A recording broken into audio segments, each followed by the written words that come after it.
রহমতুল্লাহি ওয়া বারাকাতুহু। ওয়েলকাম এ রোমান্সের পক্ষ থেকে সবাইকে আন্তরিক শুভেচ্ছা এবং অভিনন্দন। যারা এখনও পর্যন্ত আমাদের চ্যানেলটিকে সাবস্ক্রাইব করেননি এখনই সাবস্ক্রাইব করে ফেলুন, কারণ আপনারা জানেন যে এই রোমান্স নিত্য নতুন ভিডিও আপডেট দেওয়ার চেষ্টা করে, যেটা আমাদের দৈনন্দিন জীবনে কাজে লাগে। আজকে আমরা একটা বাক্যর সঠিক ইংলিশ ট্রান্সলেশন শিখব। যেমন আমি ঘুরতে এসেছি, তাহলে এটা কি হবে? আমরা অনেক সময় এই জায়গায় কিন্তু ভুল করি।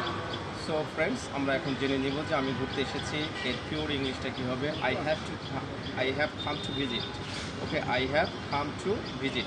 এটা যদি আমরা কনস্ট্রাকশন করি তাহলে I have come to visit. Okay, আমরা বলতে পারবো। অনেকেই কিন্তু আমরা এই জায়গায় একটু ডিফারেন্স ওয়েতে বলার চেষ্টা করি। অনেকে বলি আই কেম টু ভিজিট। দেখেন, আই কেম টু ভিজিট মানে কি? আমি ঘুরতে এসেছিলাম। But I have come to visit মানে কি? আমি একই জিনিস, ঘুরতে এসেছি। আমি ঘুরতে এসেছিলাম আর আমি ঘুরতে এসেছি, এটার মধ্যে কিন্তু পার্থক্য আছে। সুতরাং আমরা না জেনে অনেক সময় কিন্তু স্ল্যাং ল্যাঙ্গুয়েজ ইউজ করে থাকি, যে আই হ্যাভ কাম টু ভিজিটের জায়গায় আমরা আই ক্যান টু ভিজিট বলে ফেলি।